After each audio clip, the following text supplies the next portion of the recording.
Hola, ¿qué tal? Muy buenas tardes. Les damos la más cordial bienvenida a este espacio de noticias corte informativo, hoy que es miércoles 8 de enero de 2025.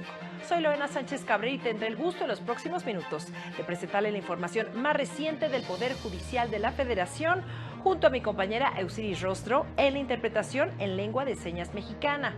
Hola, Eusiris. Y es así como iniciamos. Comité de Evaluación del Poder Judicial suspende en su ámbito de competencia proceso electoral de juzgadores. El Poder Judicial aclara que ya ordenó devolución de recursos de fideicomisos a la Tesorería de la Federación. El Estado está obligado a proteger derechos de personas desplazadas, determinó la primera sala.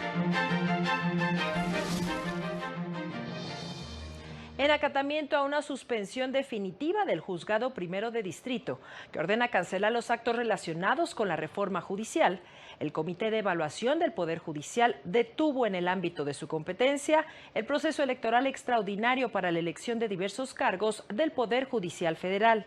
Dicha suspensión vincula a los integrantes de los comités de evaluación de los poderes ejecutivo y legislativo y judicial al cumplimiento de las medidas cautelares decretadas, lo que implica cancelar en la etapa en que se encuentra y en el ámbito de sus competencias todo proceso o procedimiento contemplado en el decreto de reformas a la Constitución en materia del Poder Judicial, que tenga por objeto remover y obligar a participar a los integrantes de las asociaciones quejosas. Se advierte que de incumplir, se dará vista al Ministerio Público para que inicie las carpetas de investigación en contra de los responsables, a quienes además se les podría imponer una multa de hasta 107,570 pesos.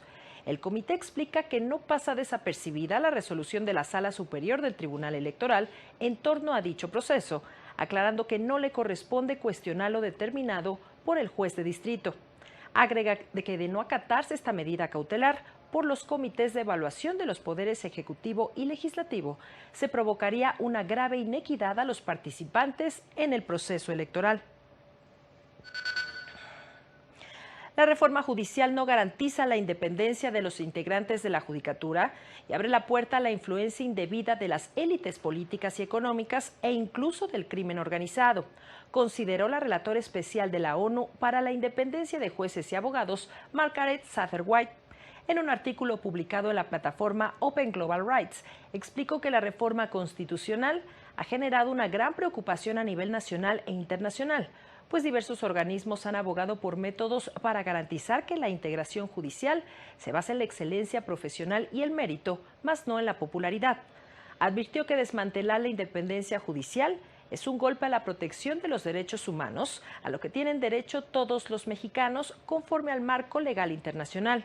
Pues dijo, exige que los jueces sean competentes e íntegros, seleccionados mediante métodos que eviten motivos indebidos, por lo que por su naturaleza, las elecciones judiciales corren el riesgo de priorizar la popularidad sobre la imparcialidad y la competencia. En respuesta a lo afirmado por la presidenta de la República, en el sentido de que el Poder Judicial Federal debe entregar los fondos de los fideicomisos que administra, la Suprema Corte y el Consejo de la Judicatura Federal recordaron que conforme al 10º transitorio de la reforma constitucional al Poder Judicial, en diciembre pasado, instruyeron a Nacional Financiera para que entregue los fondos de cada uno de los fideicomisos que pertenecían a dichas instituciones. Adicionalmente, también se instruyó a Banobras que otorgara los recursos del Fondo Jurídica, único fondo administrado por la Corte, por lo que el pasado 10 de diciembre, Banobras entregó a la Tesorería de la Federación la cantidad de 853,913,710 pesos. Nacional Financiera respondió que está impedida legalmente para entregar los fondos, pues existen suspensiones definitivas dictadas por órganos jurisdiccionales en contra del decreto que reformó la Ley Orgánica del Poder Judicial en 2023, pues de no cumplir con las suspensiones, podría incurrir en las conductas delictivas previstas en los artículos 209 y 262 de la Ley de Amparo.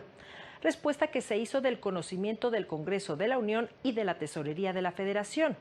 La Corte tiene 6 fideicomisos en Nacional Financiera que suman un monto de 6,241,9 millones de pesos, y el Consejo posee 4 fideicomisos que acumulan 10.260.507.418 pesos.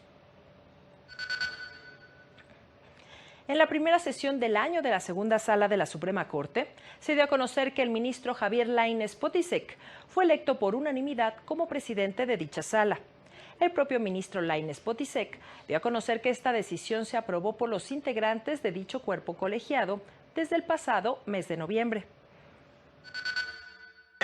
Presido esta sesión al haber sido designado por unanimidad por las señoras ministras y por los señores ministros en ese momento, haber sido designado por unanimidad en la sesión del 27 de noviembre del año próximo pasado como presidente de esta segunda sala.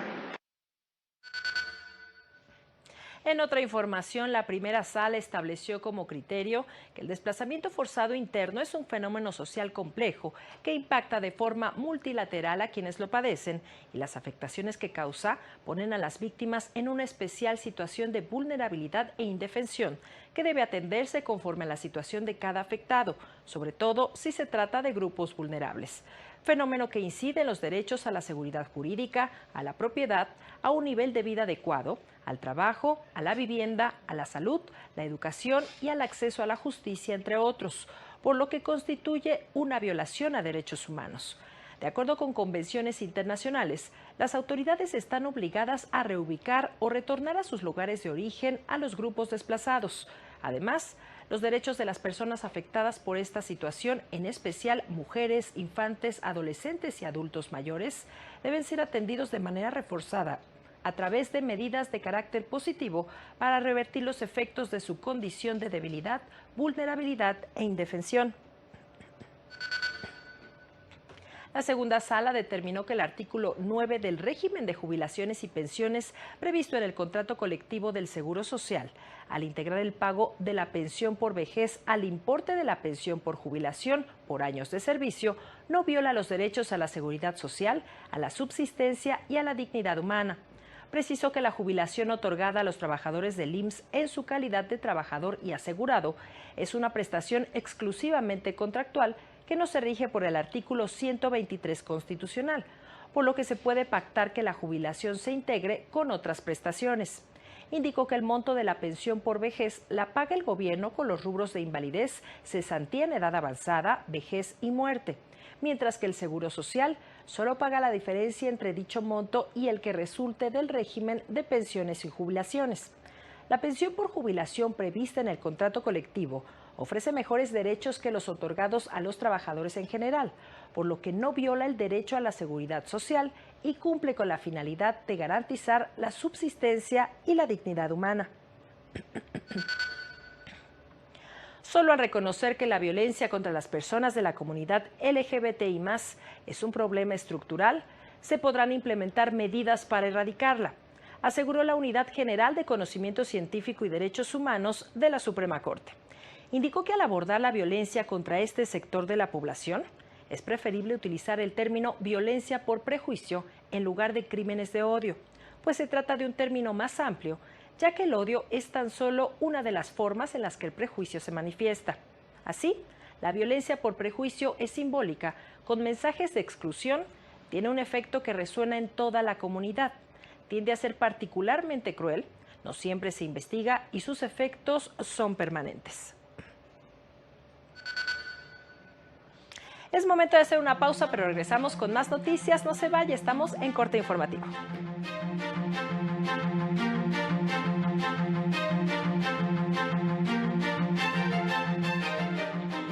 Acreditación de secretarias y secretarios proyectistas.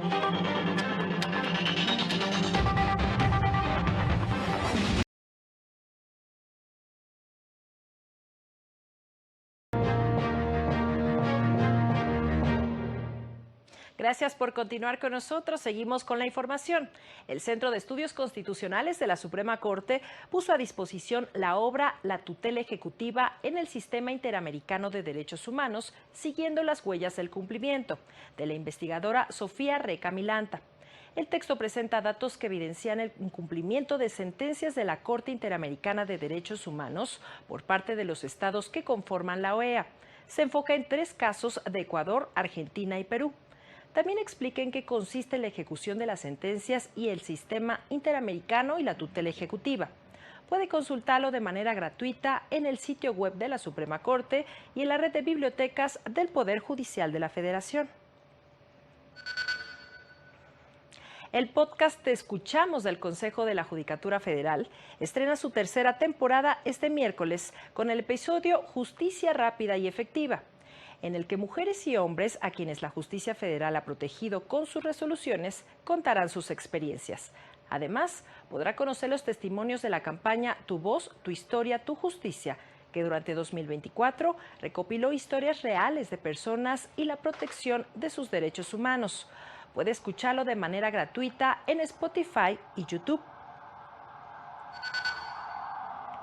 La Escuela Federal de Formación Judicial publicó la convocatoria para las personas interesadas en acreditarse como secretarias y secretarios proyectistas de juzgado de distrito o de tribunal de circuito del Poder Judicial de la Federación mediante un cuestionario. Las inscripciones para esta primera convocatoria estarán abiertas los próximos 13 y 14 de enero. Quienes hayan cumplido con los requisitos realizarán el cuestionario el 20 de febrero, cuyos resultados serán publicados el 3 de marzo. Puede consultar todos los detalles en el sitio web de la Escuela Judicial.